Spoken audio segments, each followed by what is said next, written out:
Avodah Zarah, לפני אידיהן, Daf Chav, sponsored for a bracha of Hatzlacha for Yeshua Rabbi Shalom. We begin with the Mishnah. Mishnah states one cannot make accessories such as jewelry for idols. Rabbi Eliezer holds for pay it is permissible. Number one, Tosfos deletes Rabbi Eliezer. He could not permit making accessories for idols. Number two, the Meiri holds he did permit it because they are not part of the idol. Number three, other commentaries hold it is prohibited to make the jewelry. He is permitted only the use of his wages. Tanakama prohibits selling rooted trees to a Gentile. Rabbi Yehuda permits it if the contract stipulates the purchaser has to uproot them. The reason? The Torah states, Lo sechanem. One is not permitted to sell land to idolaters, allowing them a foothold in Eretz Yisrael. Selling rooted trees is included in this prohibition. Question. Number one, this prohibition refers to praising them, milashon chen, complimenting their beauty, promoting fraternization.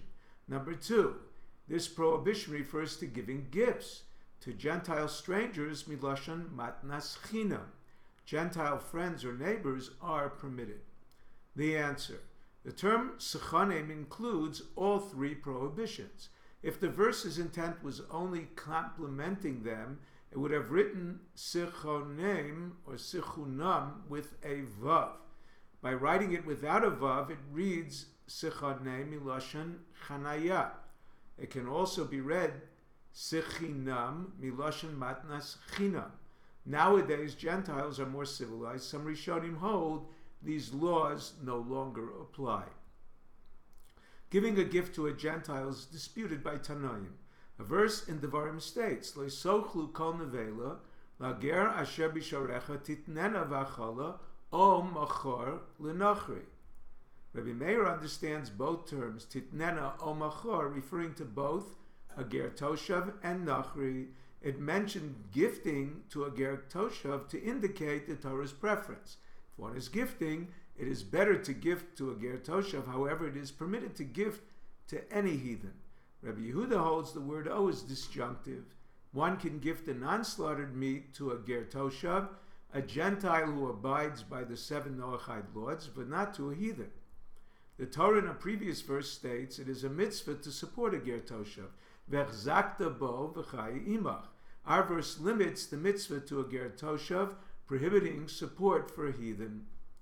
Rab derives from lo sechanem a prohibition to compliment a Gentile's beauty. Question. A brisa states, Rabbi Shimon Gamliel saw a beautiful Gentile and responded, Marabu masecho Hashem.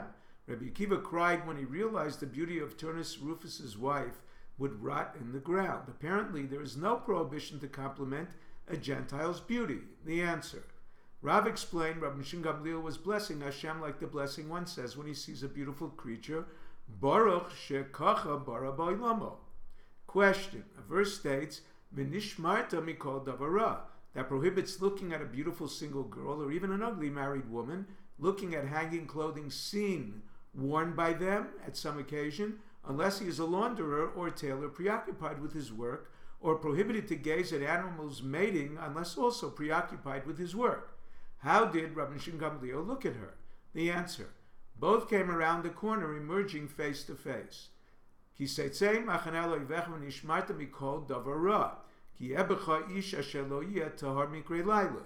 A brisa states that the juxtaposition of these verses teaches that one should not think about things during the day that will cause tumah at night. Just as previously stated, the Rabbanan prohibited looking at things that could arouse immoral thoughts. This brisa explains there is a biblical prohibition to think immoral thoughts, even not with the intention to sin, but causing a seminal emission at night. The brisa culminates with Pinchas ben Yair's list of attributes one must acquire to live a life of perfection. The Chachamim dispute whether chasidus, piety, or anava, humility, is the greatest attribute. Our Mishnah mentions the dispute Rabbi Meir and Rabbi Yehuda regarding the sale of trees to a Gentile. Rabbi Meir holds it must be uprooted. Rabbi Yehuda holds it suffices for the contract to stipulate its uprooting.